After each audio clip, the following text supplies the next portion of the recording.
In April of 1999, the Massachusetts State Police brought a cadaver dog out to an area adjacent to the Higgins Memorial Pool in South Lawrence, Massachusetts, where 10-year-old Andy Puglisi was last seen decades earlier.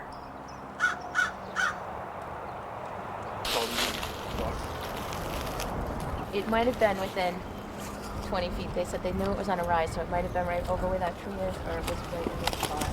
And they said it was a 4x6. The first dog was brought out in the winter of 1999 to search the wooded area beside the pool, where we had received information there may have been a clandestine grave.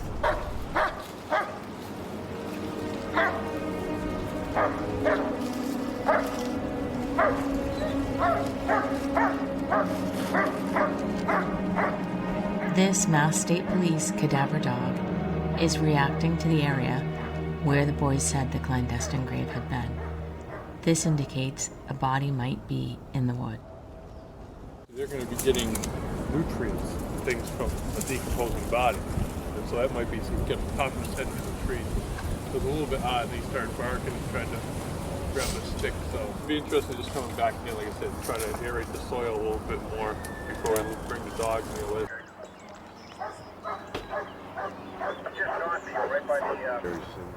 A few months later, a second dog was brought out to join the first dog.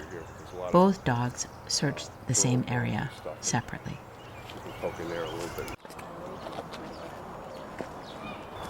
All this embankment here, left and right, where he had some interest before, was down on this side slope here. He started, really popping his head, started barking a little bit, and then started grabbing one of the limbs that was down below him.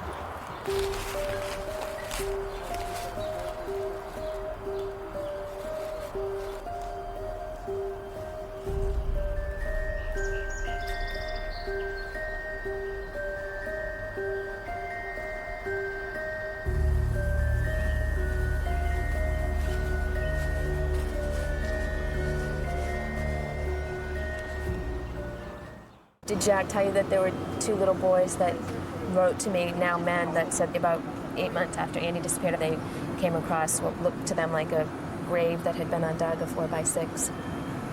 Right up when we first went and checked it out the first time, right up when we first went down there.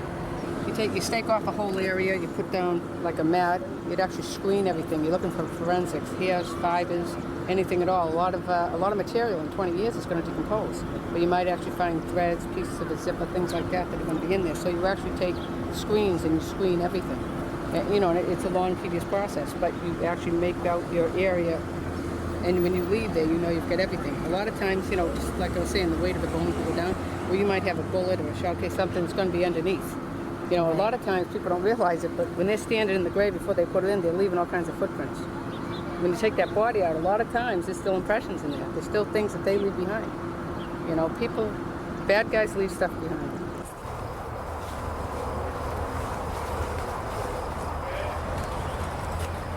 Would that be called a hit, Jack? I don't know.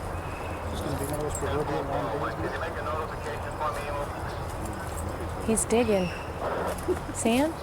27. That was wild, huh? Bring the other dog down, see what he has to do. Was that a reaction by Alto? Did you call that a hit? I'd show it some interest. It's an area he didn't want to, he kept coming back to. Yeah. That's We're going to run a second dog. Yeah. So now, this is the third occasion where separate dogs have reacted in the same area adjacent to the pool where Andy Puglisi was last seen. You may remember the first dog reacted in February of 1999 by barking at the base of the tree. The other dogs reacted in May of 1999 by digging and barking near the embankment. The theory officers had is that oftentimes debris or human remains can be washed into the embankment through erosion, and that the tree's roots actually draw the nutrients from the ground. What's going on? about 5 feet downstream. What's that? There's a rubber glove in there. Put the glove next to the thing. You know if the dog's hitting on the rubber glove, if there's blood on the rubber glove or not. You know, Really? but we're going to talk about, I think it's enough to call Dr. Myers and Really? Dr. Myers take a look at it.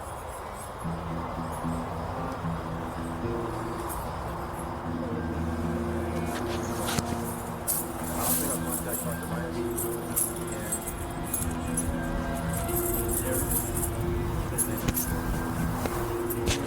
There he is. We found a glove there. It could have been a glove that had blood on it. It's not the first time we found what we weren't looking for, but the dogs were into odor, and the dogs, we can't ignore it. He committed himself. He's into odor. Both these dogs are into odor. It's either human blood, human decomposition, human bone, human tissue. I mean, it's a natural, instinctive thing. They find something that's dead, whether it be animal or human, they're going to investigate it. The difference being, when my dog walks by it, if I see bones, I know that it's not human. Whereas if he stops and comes back to me, now it's time to call for other people. We'll just give it over to the detectives, and now, you know, whatever they elect to do is entirely up to them. Right. Thank you. Thanks a lot. We're at the bottom of the food chain. So can you give me a summary, Jack, of what basically we've done here from the first time to now? Like, what have we done and where are we now? Well, the first time, about a month ago, we brought the dog, Altos, came down and searched the area, in a general area, kind of specifically where you looked at, where a grave might have been dug.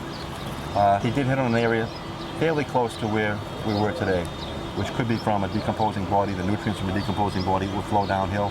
The tree might have picked it up and helped the tree to survive. The dog was about 30 feet away from that area today. Hit on an area in the stream, tributary to the Shawsheen River, and that's what we'll bring the radar in tomorrow. Not tomorrow, but in the near future, hopefully this week or next week. Can you tell me a little bit about who Dr. Meyer is and what she's going to be doing here? Dr. Myers is a forensic pathologist for the Medical Examiner's Office in Boston. She specializes in identification of bodies that are unidentified, skeletal remains, things of that nature, DNA testing. She will do that for us to identify a body if we do find any body parts. A case like this, she'll come up here and look at the area and determine what we do need for an area to be searched. She'll consult with us and make a determination sometime very, very soon, I hope. And then what would happen just if we were to find something that was, you know, that was a body or anything? The area would be excavated very, very delicately. Forensic people would be here. We have crime scene people here videotaping and photographing the whole excavation. The area would be probed first and then very, as I said, delicately excavated, hoping to find any remains. As I said, we might be looking for clothing in this case. The case of Andy Puglisi, a green bathing suit or a pair of sneakers, hoping to find any remains.